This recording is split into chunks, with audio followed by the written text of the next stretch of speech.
Nah, hari ini saya melanjutkan khotbah tentang malaikat. Saya percaya kita semua pernah dengar.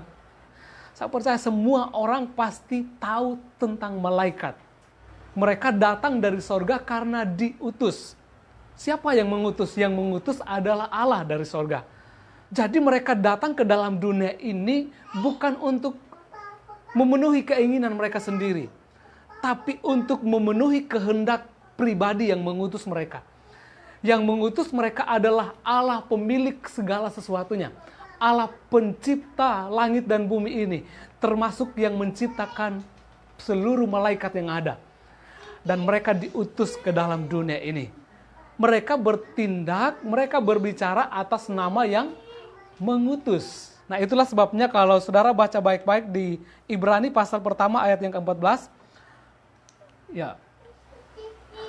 Bukankah mereka semua adalah roh-roh yang melayani, yang diutus untuk melayani mereka yang harus memperoleh keselamatan. Jadi mereka itu adalah roh-roh yang melayani. Dan yang kedua, mereka diutus. Jadi mereka diutus untuk apa? Mereka diutus untuk melayani. Melayani orang percaya. Perhatikan. Melayani di sini mereka bukan budak. Tetapi mereka melayani tujuannya adalah menolong orang percaya yang berhubungan dengan keselamatan. Ya, itu pelayanan malaikat, ya.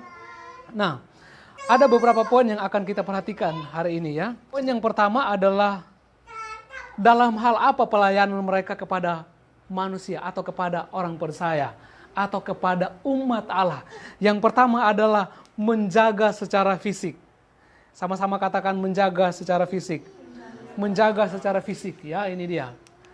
Ya, mereka menjaga secara fisik dalam Mazmur pasal yang ke-34, ayat yang ke-9. Udah dapat semua, ya?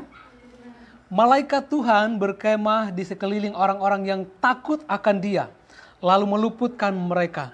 Kecaplah dan lihatlah betapa baiknya Tuhan itu. Berbahagialah orang yang berlindung padanya. Puji Tuhan.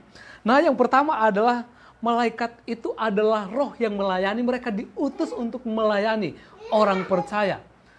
Nah, mereka melayani yang pertama adalah menjaga orang percaya secara fisik, dalam hal fisik.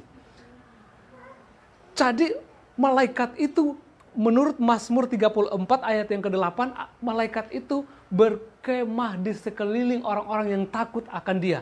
Orang-orang yang berlindung akan Allah.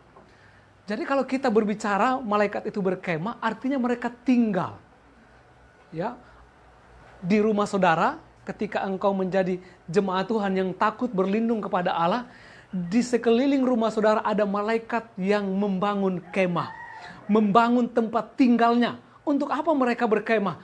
Untuk menjaga, melindungi diri kita. Yang mengerti katakan amin. Menjaga, melindungi keluarga kita, Bapak Ibu Saudara. Itulah tujuan malaikat berkemah. Yang perlu kita lakukan adalah percaya kepada Yesus, takut akan Tuhan, berlindung kepada Tuhan. Maka ada malaikat yang berkemah menjaga, melindungi keluarga kita. Yang percaya katakan amin. Menjaga engkau di segala jalanmu.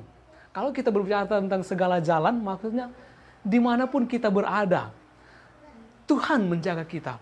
Entah waktu engkau di kendaraanmu, waktu engkau di motor, sebenarnya ada malaikat Tuhan yang menjaga engkau. Ada malaikat, ada barisan malaikat yang ada di depanmu, yang ada di samping kiri kananmu, bahkan ada di barisan belakangmu. Malaikat itu yang mengawal kita. Mari kita menghargai kehadiran malaikat yang adalah utusan Allah dalam hidup kita. Itulah sebabnya ketika engkau berdoa di hadapan Tuhan, katakan kepada Allah, Bapa kami yang di sorga, berikanlah, utuslah para malaikatmu untuk berkemah di sekelilingku, menjaga dan melindungiku. Ya, saat itu malaikat Tuhan diutus oleh Allah. Dan di samping itu kita punya tanggung jawab untuk kita hidup takut akan Tuhan, berlindung kepada Tuhan. Ya, ada malaikat Allah yang siap menolong kita setiap saat. Dan mereka menjadi barisan depan kita, menjaga, melindungi kita. Harusnya mungkin waktu kita di jalan, harusnya kita mungkin celaka. Tapi ada malaikat Allah yang meluputkan kita dari bahaya itu. Itulah sebabnya jangan takut akan hidupmu. sebab ada malaikat Tuhan yang menyertai saudara. Puji Tuhan, Tuhan Yesus memberkati kita semua melalui firman Tuhan. Percayalah bahwa malaikat Tuhan ada di sekeliling kita.